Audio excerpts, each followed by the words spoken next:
بسم اللہ الرحمن الرحیم۔ آج کا سبق ہے گناہ کرنے کی نحوست۔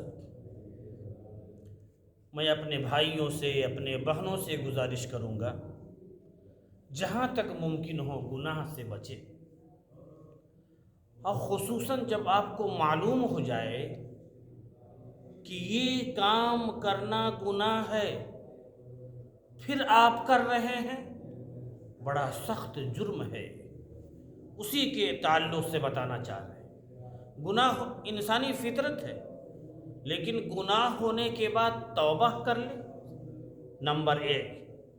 پھر ہمیں جب معلوم ہے کہ فلاں کام فلاں کام فلاں کام گناہ ہے، پھر گناہ کی قسمیں ہیں، ایک بڑا گناہ ایک چھوٹا گناہ۔ اور جب ہمیں معلوم ہو جائے، میرے نوجوانوں، ہماری ماں اور بہنوں، معلوم ہو گیا کہ یہ بڑا گناہ ہے، اب اس کے نقصانات کیا ہیں میں آپ کو بتاؤں گا، تو کوشش یہ کریں کہ جہاں تک طاقت ہو صلاحیت ہو اس سے رکے، اللہ کے واسطے مہربانی کریں اپنی جان کے اوپر، کیونکہ گناہ کی نحوست آج آپ کو میں بتانے والا ہوں۔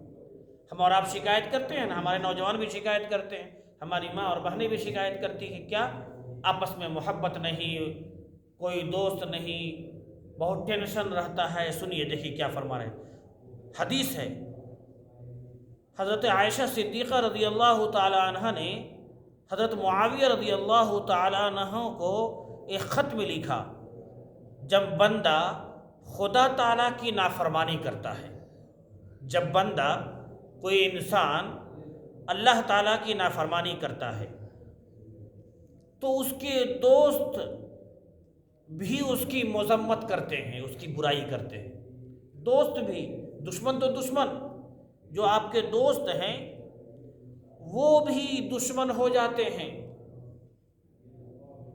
اب ذرا اندازہ لگائیے، آپ نے کیا سمجھ رکھا کہ فلاں دوست ناراض، فلاں دوست ناراض، ارے ناراض کیوں ہو رہا ہے؟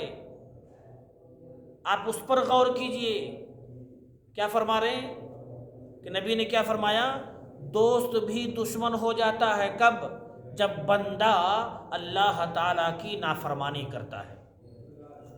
گناہوں سے بے پرواہی انسان کے لیے دائمی تباہی کا سبب ہے۔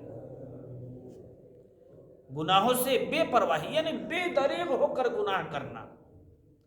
ہم نے یہ سمجھ رکھا ہے کہ کس کی طاقت ہے، اگر یہ آپ نہیں سمجھتے تو پھر گناہ کیسے کرتے ہیں، کیسے جرأت ہوتی ہے کہ ہم گناہ کریں، خدا کی نافرمانی کریں؟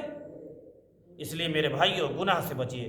رسول اللہ صلی اللہ علیہ وسلم نے فرمایا، مومن جب کوئی گناہ کرتا ہے تو اس کے دل پر ایک سیاہ نقطہ لگ جاتا ہے، پھر اگر توبہ استغفار کر لیا تو یہ نقطہ مٹ جاتا ہے، اور اگر توبہ نہ کی تو یہ نقطہ بڑھتا رہتا ہے یہاں تک کہ اس کے پورے دل پر چھا جاتا ہے۔ اس لیے جہاں تک ممکن ہو میں اپنے بھائیوں سے اپنی بہنوں سے گزارش کروں گا، اور قرآن میں ہے، ان کے دلوں پر زنگ لگا دیا ان کے اعمال کے بدلے، یعنی گناہ کے سبب دلوں پر زنگ لگ جاتا ہے، پھر نیکی کی توفیق چھنتی چلی جاتی ہے اور برائی میں آدمی گھستا چلا جاتا ہے۔ اس لیے کوشش کریں کہ گناہ سے بچیں۔ اللہ رب العزت ہمیں بھی گناہ سے بچنے والا بنائے، آمین۔